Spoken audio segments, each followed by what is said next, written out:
दिवाकर कुमार वर्मा और आप देख रहे हैं मेरा चैनल दिवाकर वर्मा।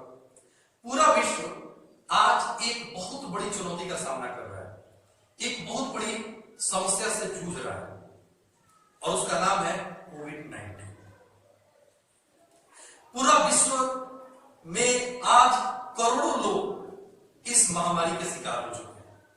वहीं हमारे देश भारत की बात करें तो अभी जो ताजा आंकड़े प्राप्त हुए हैं उसके अनुसार लगभग 14 लाख लोग कोरोना पॉजिटिव पाए गए हैं हमारे देश में और 32,000 से ऊपर लोग काल कवलित हो चुके हैं, यानी डेथ हो चुकी है उनकी। दोस्तों, ऐसे में लोगों के मन में कई सवाल उठ रहे हैं और वो सवाल हमारे सरकार के प्रति उठ रहे हैं, मोदी सरकार के प्रति उठ रहे हैं कि क्या मोदी सरकार की रणनीतियां फ्लॉप हो चुकी है, असफल हो चुकी है? क्या मोदी सरकार हार मान चुकी है कोविड-19 की इस समस्या से? वो इस चुनौती का सामना नहीं कर पा रही है,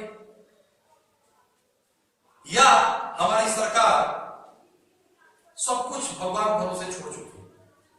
इन्हीं प्रश्नों का जवाब ढूंढने की कोशिश करेंगे आज के इस अंक में। तो दोस्तों, सबसे पहले हम ये जानने की कोशिश करेंगे कि ये समस्या पैदा कहां से हुई और कब हुई।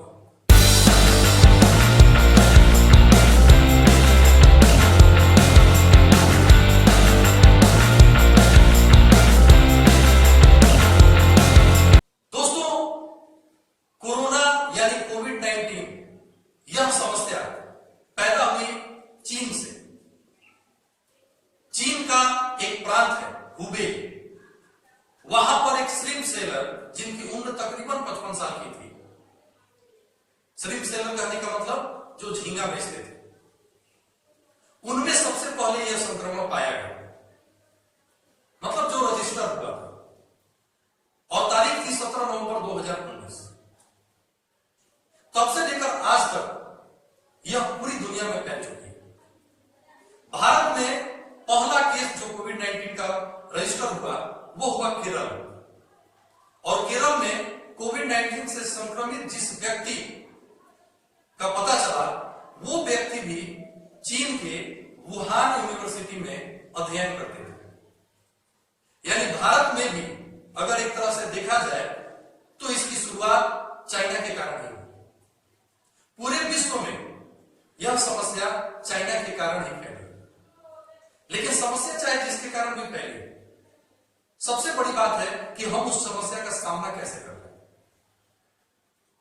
तो हमारी सरकार ने इस समस्या को जब देखा, परखा, तो उसके बाद से कई कदम उठाने शुरू कर दिए और भारत सरकार ने सबसे पहले दूसरे देशों से आने वाले जो फ्लाइट थे उनकी स्क्रीनिंग स्टार्ट कर दी, जो कि बहुत ही अच्छा कदम था, और यह काम फरवरी से ही आरंभ हुआ। 25 मार्च 2020 ये वो तारीख है जब भारत ने लॉकडाउन किया पूरे कंट्री लेवल पे। पूरा नेशनल लॉकडाउन हुआ और देश में चारों तरफ इमरजेंसी के हालात बन गए। कई लोगों ने लॉकडाउन की निंदा की कि लॉकडाउन नहीं होना चाहिए। कई लोगों ने कहा कि ऐसा लॉकडाउन तो सेकेंड वर्ल्ड वॉर में भी नहीं हो, जिसमें हमारे अग्रणी नेता भी शामिल थे। तो क्या वाकई लॉकडाउन नहीं होना चाहिए था, या अगर लॉकडाउन हुआ तो उसके बेनिफिट्स क्या थे, क्यों लॉकडाउन किया गया? आइए इसके बारे में बात करते हैं।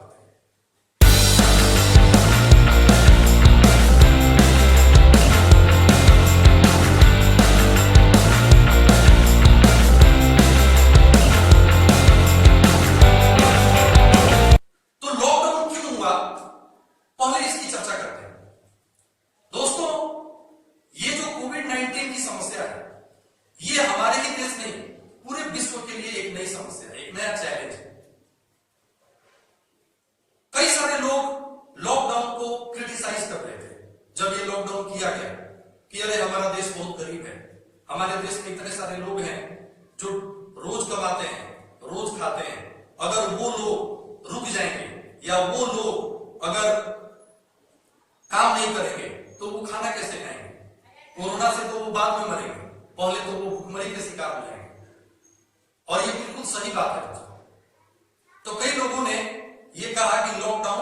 नहीं होना चाहिए। तो आज मैं आपसे डिस्कस करना चाहता हूं कि आखिर लॉकडाउन के कारण क्या थे।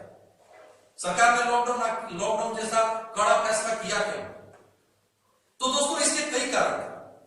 सबसे पहला कारण जो हम लोगों को जानना चाहिए वो ये था कि लॉकडाउन इसलिए किया गया क्योंकि कोविड-19 के बारे में हमारे देश के डॉक्टरों को बहुत कम जानकारी थी, और इस वजह से अगर लॉकडाउन नहीं किया जाता और जो केसेज आज इतने बढ़ रहे हैं अगर उन दिनों में बढ़ गए होते तो हमारे डॉक्टर्स इलाज नहीं कर पाते।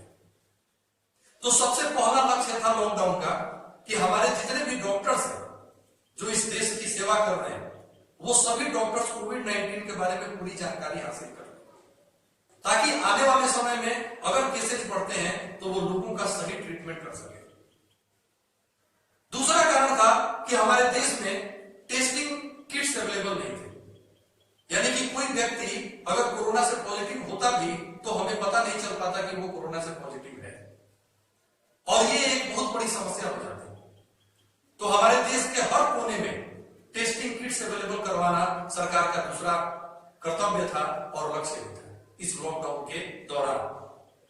तीसरा जो कारण था वो डेफिनेटली ये था कि जो कोविड-19 के फैलने की रफ्तार है इसको कंट्रोल किया जाए शुरुआती दिनों में, क्योंकि शुरुआती दिनों में हम लोगों के पास न तो मेडिकल फैसिलिटीज अवेलेबल थी और न टेस्टिंग फैसिलिटीज अवेलेबल थी। इसके बाद अगला जो कारण था वो था कि लोगों को जागरूक करना इस बीमारी के बारे में। टीवी, न्यूज़पेपर्स, मीडिया, रेडियो, हर तरह से सोशल नेटवर्किंग साइट्स का इस्तेमाल करके लोगों तक कोविड-19 के बारे में पूरी जानकारी पहुंचाना, लोगों को अवेयर करना, ताकि लोग इससे फाइट कर सके खुद के लेवल पे, सेल्फ लेवल पे। और ये काम भी सरकार ने लॉकडाउन में करने का लक्ष्य बनाया। इसके अलावा दूसरा एक और सबसे महत्वपूर्ण लक्ष्य था लॉकडाउन का, और वो लक्ष्य था कि कोविड-19 की जो महामारी है इसके लिए वैक्सीन डेवलप करने का काम शुरू करना। तो ऐसे कई कारण थे जिनके वजह से लॉकडाउन किया गया। अगर दोस्तों लॉकडाउन नहीं किया जाता तो मैं दावे के साथ ये कह सकता हूं कि आज हमारे देश में करोड़ों लोग इसके शिकार हो चुके होते। ये संख्या जो आज 14 लाख दिख रही है ये 14 करोड़ हो गई होती। और सबसे बड़ी बात कि उन 14 करोड़ लोग जो हो जाते संक्रमित उनका इलाज करने के लिए हमारे पास व्यवस्था नहीं होती। तो लॉकडाउन ने न केवल इन लक्ष्यों को पूरा किया बल्कि हमें भी जागरूक किया। सरकार ने पूरा प्रयास किया कि देश के हर व्यक्ति तक पहुंचा जाए और हर व्यक्ति को यह पता चले कि कोविड-19 क्या है और हमें इससे कैसे लड़ना है। तो अगर मैं अपनी बात करूं तो मैं तो लॉकडाउन को पूरे 10 में से 10 मार्क्स देता हूं, क्योंकि ये बिल्कुल जरूरी था और ये किया गया। इसके लिए मोदी सरकार को बहुत बहुत धन्यवाद। अब कई लोग ऐसे भी हैं जो कोविड-19 के दौरान ये लॉकडाउन का जो फैसला हुआ इसके टाइमिंग पर भी सवाल उठाते हैं कि ये गलत समय पर लॉकडाउन हुआ, लॉकडाउन और पहले होना चाहिए था या लॉकडाउन और बाद में होना चाहिए था। तो इस पर बात करते हैं।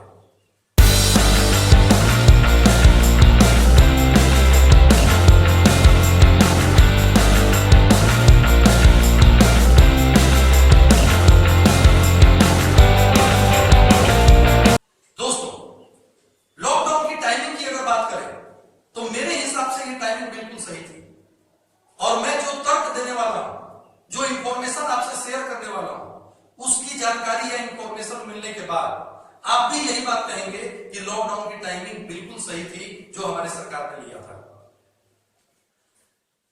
मैं तुलना करना चाहूंगा इस दुनिया के सबसे डेवलप और सबसे बड़े देशों की, क्योंकि भारत भी एक बहुत बड़ा देश है। तकरीबन 1 अरब 40 करोड़ की हमारी आबादी है। क्षेत्रफल के हिसाब से हम दुनिया के 7वें सबसे बड़े देश हैं। तो आइए कुछ दुनिया के बड़े देशों की बात करते हैं, विकसित देशों की बात करते हैं जो इस कोविड-19 महामारी के शिकार है। और ये देखते हैं कि उन्होंने लॉकडाउन अपने देश में कब किया, किन हालात में किया। शुरुआत करेंगे डेफिनेटली चाइना से। क्योंकि चीन में सबसे पहले इस बीमारी की शुरुआत हुई। तो उसने कब लॉकडाउन किया और किस तरह से किया? तो दोस्तों, मैंने जो डाटा कलेक्ट किया है आपके लिए, उसके अनुसार अगर मैं चाइना की बात करूं तो चाइना ने 23 जनवरी को वुहान में ट्रांसपोर्टेशन ड्रॉप कर दिया। वुहान से बाहर जाने और वुहान में आने पर रोक लगा दी। ध्यान रखिएगा, 23 जनवरी, और 23 जनवरी को उसने पूरा देश लॉकडाउन नहीं किया, पूरे देश में लॉकडाउन लागू नहीं हुआ चाइना में। और 22 जनवरी तक जो आंकड़े बताते हैं, ये मैं विकिपीडिया का आंकड़ा आपको शो कर रहा हूं कि 22 जनवरी तक चाइना में 571 केस रजिस्टर हो चुके थे और 17 लोग इसके शिकार हो चुके थे, मौत के शिकार हो चुके थे। तो 571 केसेस के बाद चाइना ने लॉकडाउन किया, और वो भी पूरे देश में लॉकडाउन नहीं किया। उसके बाद से बात करते हैं यूएसए की, अमेरिका की, जो दुनिया का सबसे शक्तिशाली और सबसे संपन्न देश है। तो दोस्तों, यूएसए की अगर बात करें तो 19 मार्च से 24 मार्च के बीच अमेरिका के लगभग सभी स्टेट्स में लॉकडाउन डिक्लेयर हुआ उन स्टेट्स के द्वारा, और 24 मार्च तक यूएसए में तकरीबन 4000 केसेज रजिस्टर हो चुके थे, 473 जाने जा चुकी थी। उन हालात में अमेरिका में लॉकडाउन हुआ। इसके बाद अगर इटली की बात करें, जो कि बहुत बड़ा शिकार हुआ है इसका चाइना के बाद, इटली ने 9 मार्च 2020 को लॉकडाउन डिक्लेयर किया अपने देश में। तब तक 5800 केसेज रजिस्टर हो चुके थे और 233 डेथ्स हो चुके थे।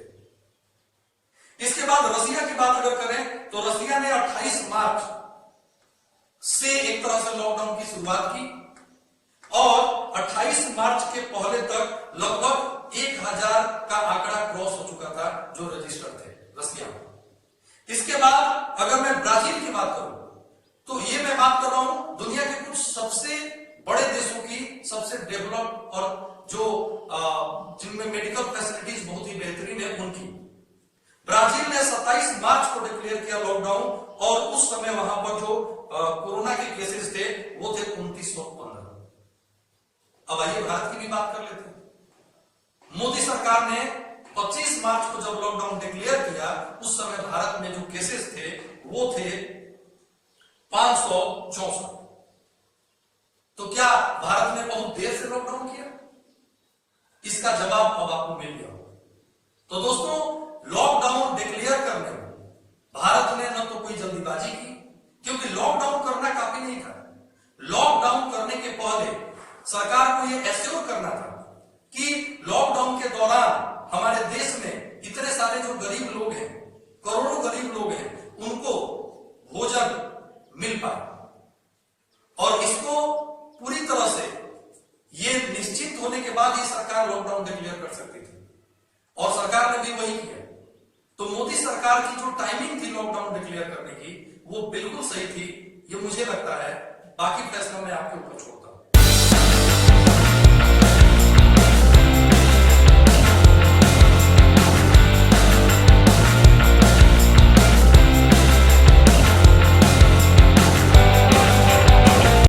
तो फ्रेंड्स, अब बात करते हैं लॉकडाउन के खात्मे की, द एंड ऑफ लॉकडाउन। दोस्तों, मैंने शुरू में डिस्कस किया इन द बिगिनिंग कि लॉकडाउन करने के लिए क्या क्या लक्ष्य थे हमारे पास, कि हम कौन कौन से लक्ष्य पूरा करना चाहते हैं। हमारी सरकार ने डेफिनेटली कुछ लक्ष्य बनाए थे, जिनकी चर्चा हम लोग कर चुके हैं कि लॉकडाउन के दौरान उन लक्ष्यों को हासिल करना है। एक बार जब वो लॉकडाउन के लक्ष्य पूरे हो गए, हासिल हो गए, तब लॉकडाउन को हटाना जरूरी था, क्योंकि लॉकडाउन हमेशा बना करके नहीं रखा जा सकता। और लॉकडाउन खत्म करने के बाद ये सरकार को भी पता था कि केसेस बहुत ही ज्यादा तेजी से बढ़ेंगे, क्योंकि जो लोग घरों में बैठे हुए हैं वो बाहर काम के तलाश में निकलेंगे। हमारे देश में ऐसे करोड़ों लोग हैं जो आज की कमाई से आज का घर चलाते हैं। तो ऐसे लोग जरूर बाहर निकलेंगे, और जब वो बाहर निकलेंगे तो डेफिनेटली निश्चित रूप से शिकार हो सकते हैं, वो कोरोना पॉजिटिव हो सकते हैं, लेकिन उनके पास कोई दूसरा रास्ता नहीं है। तो इसीलिए लोगों की मजबूरी को ध्यान में रखते हुए इस लॉकडाउन को खत्म किया गया और अनलॉक पेजेस स्टार्ट किए गए।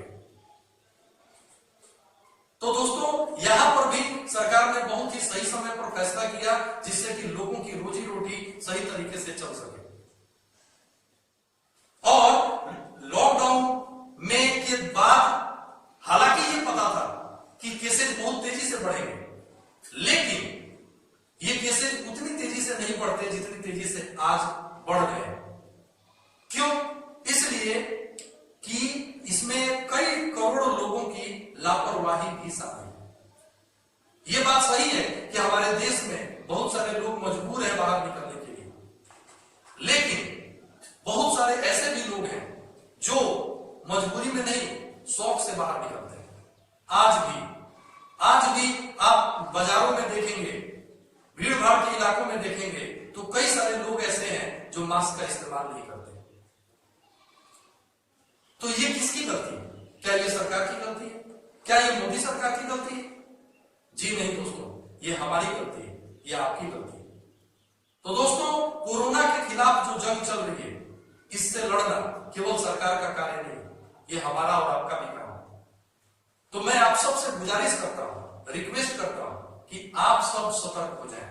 आप सब जो भी सुरक्षा के नियम है उनका पालन करें, तो निश्चित रूप से हम इसके प्रसार को नियंत्रित करने में सफल हो पाएंगे।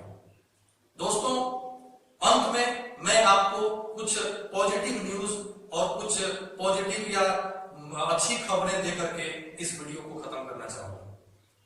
सबसे पहली ये कि हमारे देश में जो डेथ रेट है वो बहुत कम है और रिकवरी रेट वो ज्यादा है। हमारे देश में जो ताजा रिपोर्ट्स हैं उसके अनुसार लगभग 64% रिकवरी रेट है, और ये बहुत बड़ी बात है। जबकि दुनिया के सबसे विकसित देश जहां पे मेडिकल फैसिलिटीज सबसे बेहतरीन है, अमेरिका, यूएसए, वहां पर जो रिकवरी रेट है वो 50% से भी कम है। तो हमारे देश में ये एक बहुत ही पॉजिटिव बात है कि हमारे देश में जो रिकवरी रेट है वो सबसे ज्यादा है। और दूसरी बात कि कोविड-19 के जो वैक्सीन ट्रायल चल रहे हैं वो लगभग अपने आखिरी फेज में अब आने वाले हैं, और जल्दी ही हमें ये सुनने को मिलेगा कि वैक्सीन तैयार हो गया है और वैक्सीन मार्केट में अवेलेबल है। और जैसे ही मार्केट में वैक्सीन अवेलेबल हो जाते हैं, फिर शायद हमारी दुनिया पहले जैसी हो जाएगी और हम भी कोरोना से बिना डरे बाहर अपने तरीके से फ्रीली